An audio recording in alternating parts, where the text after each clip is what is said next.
the Cairngorm 300, the total weight of this is just over 2.6 kilos. It's ideal for backpacking as a tent. You've got the 3-person, which is this one, and then you've also got the 2-person. The 3-person you can use for 3 people, or if you wanted a generous 2-person tent, then you can also use it for that. It's still a reasonable weight where you can sort of share that across 2 people. And you've also got loads of space inside for gear admin, or if you want to bring in more gear with you, then you can do.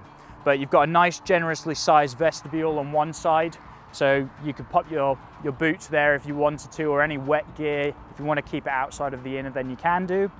The ground sheet on this is a 6,000mm hydrostatic head, and the Flysheet is a 5,000mm hydrostatic head with a ripstop fabric as well. So really durable and really high water column on there. On the other side you have got a second door, but it hasn't got a vestibule in it, so the vestibule is on one side, but it's still really good to have. Again, wet bags, wet kit, footwear, that sort of thing. Now going to the inside, when I mentioned the tension band system earlier, where this really comes into play, hoop shapes or curved shapes are weaker than straight lines and angles.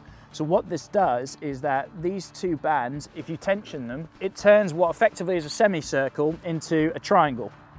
And what that does is that it then adds a little bit of tension and gives you a slightly more rigid structure. So again, helps withstand against gnarly weather.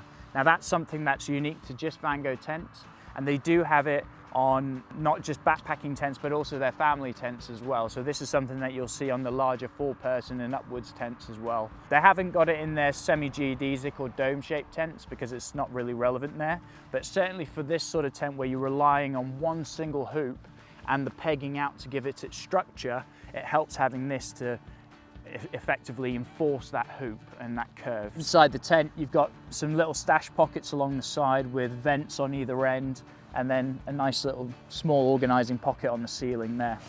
It's a good all-round tent. I mean, if you want one tent to do most of your sort of outdoor activities, then this is a good option.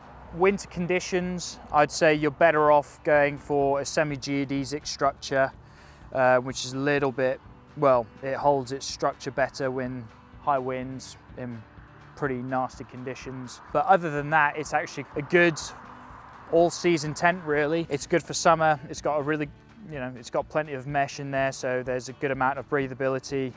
There's good ventilation on either end. You've got the 2-way zips on the doors, so again, if you wanted a little bit more ventilation, then you can zip open the top of the doors, and that gives you an element of breathability.